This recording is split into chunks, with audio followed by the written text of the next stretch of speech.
আরজিকর হাসপাতালে ডাক্তারি ছাত্রীর মৃত্যুর ঘটনায় বিস্ফোরক অভিযোগ করলেন ডাক্তারি ছাত্রীর বাবা।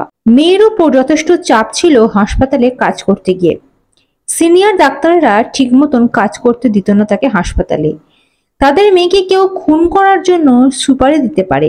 তিনি বলেন, মুখ্যমন্ত্রীর উপর আমাদের পূর্ণ আস্থা রয়েছে। হাসপাতালের সরকারি সুপার আমাদের বলেছিলেন আমাদের মেয়ে আত্মহত্যা করেছে। মৃত পড়ুয়া চিকিৎসকের বাবা আরও দাবি করেন, 4 জন ছেলে ডাক্তারের সঙ্গে আমার মেয়ে একা ডিউটি করত।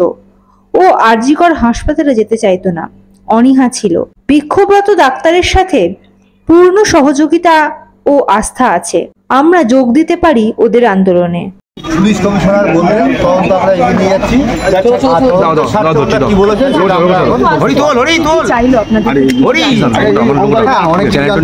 সেগুলো বলা যাবে না। আপনারা আশ্বস্ত, আপনারা সন্তুষ্ট? আমরা তো সবসময় সরকারের উপর, পশ্চিমবঙ্গ সরকারের উপর আস্থা রেখেছি। পুলিশ কমিশনারদের উপর দাবি করেছি।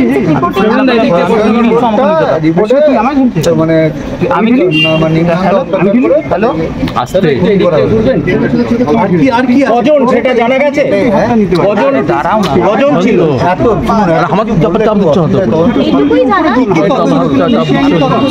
আমার হাতেও চাপ দিও না, আমি তোমার চাপ দিই না, দেখেছি বলে বলছি। আমরা সেজন্যই জানতে চাইছি যে ওই কি একজন ছিল নাকি আরো বেশি? আপনারা কি কোনো নতুন তথ্য দিলেন? আপনারা কোনো দাবি জানালেন? কাউকে সন্দেহ করছেন? বললেন যে আপনারা একটা দাবি জানিয়েছে। দাবি জানিয়েছি বলতে আমরা কি বায়ো দাবি তো চেয়েছি, আর আমরা কতগুলো এখন আমাদের ভাই নিয়ে নিস না রে ভাই, আমাদের থেকে নিয়ে নিস।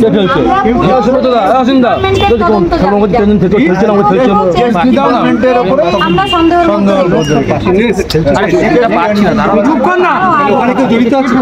আমার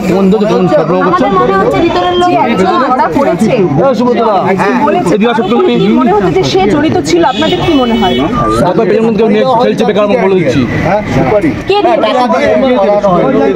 সেটা তো আমরা কোনো শত্রুতা ছিল? শত্রুতা না না ছিল না। শুনুন, হিংসা জিনিসটা সবার আগে। হ্যালো, আপনি যেমন এই চ্যানেলটাকে যদি আপনার চ্যানেলটাকে ওরকম সব জায়গায় আছে, হতে পারে। আপনাকে বলেছিল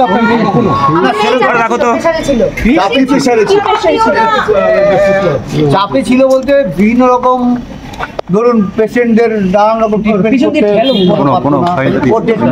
করতে চাইতো কিন্তু পারতো না।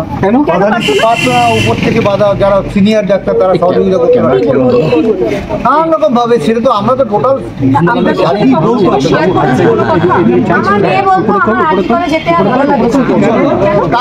করতে পারে না। যেতে ভালো লাগে না।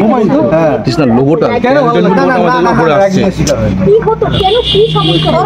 পেশা ছিল?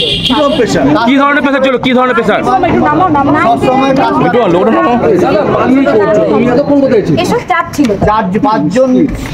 কোন নাম বলেছিল? কখন কোন কারোর নাম বলেছিল? চারটে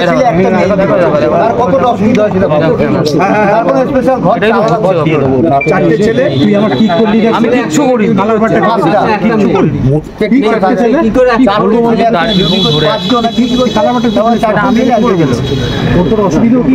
অসুবিধা হয়।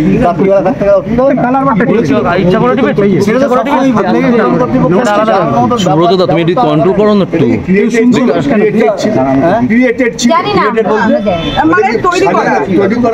না না সেটা আমরা বলতে পারবো না। 36 ঘন্টা গাড়িটা কি ভাঙচুর করা হয়েছিল?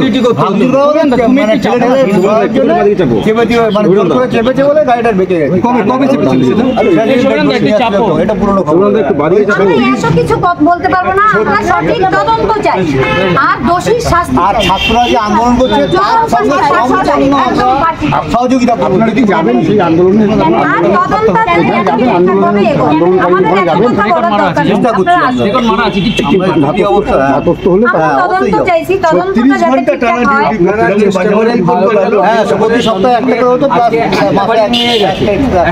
আমরা তো দেখলাম এবং মমতা ব্যানার্জি ফোন করার পরে বিষয়টাকে টোটালি কে বলেছিলেন? অ্যাডিশনাল সুপার হ্যাঁ ফার্স্টে কে ফোন করে বলেছিলেন যে আপনার miss assistant super? Assistant super. আচ্ছা কি নাম আপনি জানেন? না, নামটা জানি না। ওনার সম্বন্ধে কি বলেছিল? পরিচয় কি? বলতেই পারো না তুমি। অ্যাসিস্ট্যান্ট সুপার বলেই পরিচয় দিই, ফোন করে বলেছিল। আমাদের লোগো উনি অ্যাড করো। অ্যাসিস্ট্যান্ট সুপার না অন্য কিছু আমি জানি না। পুরো পোস্টমর্টম রিপোর্টটা আপনাদের দেওয়া হয়েছে, তাতে কি কি উল্লেখ আছে? আমরা এখনো পোস্টমর্টম রিপোর্টটা পুরোপুরি পড়িনি এখন। আচ্ছা, আর এইসব মেডিকেলের ছাত্র ছাড়া সমস্ত ফেমে চলে আসছে তো, তুমি কথা বলছো কেন? জয়েন্ট সিবির সাথে কি কথা হলো? জয়েন্ট সিবির সাথে কি কথা হলো? নিশ্চয়ই নিশ্চয়ই ওনার উপর আসামের ভরসা আমাদের আছে প্রথম থেকেই, এবং আমাদের রাজ্যের মুখ্যমন্ত্রী মমতা ব্যানার্জির উপর আপনাকে সিবিআই তদন্তের দাবি জানাবেন? এবং ছাত্রছাত্রীদের সঙ্গে আমরা আন্দোলনের সঙ্গে আমরা আছি। আন্দোলন যারা করছেন তারা বলছেন যে একমাত্র একজনকে দোষী হিসেবে ধরা হয়েছে, আরো পেছনে মাথায় আছে। আরো আছে, এরাও সন্দেহ এই ব্যাপারটা নিয়ে অন্য সন্দেহ প্রকাশ করে দিন। কারা মাথায় থাকতে পারে? করছেন তারা, কারা মাথায় থাকতে পারে? সেটা বলতে পারবো না আমরা। দাদা কালকে বলেছিলেন আপনারা, কালকে গিয়ে চাপের আত্মকে ও বেশি করে কাজ করার- দাদা বলেছিলেন বাড়ির কাজ মিটে গেলে ধর্নায় বসবেন, সেটা কি সিদ্ধান্ত নিলেন? না না না আপনারা বলেছিলেন, দাদা আজকে বলেছিলেন যে কোনো পুলিশ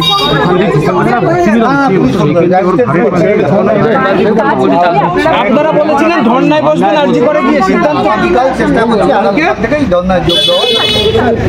আচ্ছা এখন নমস্কার।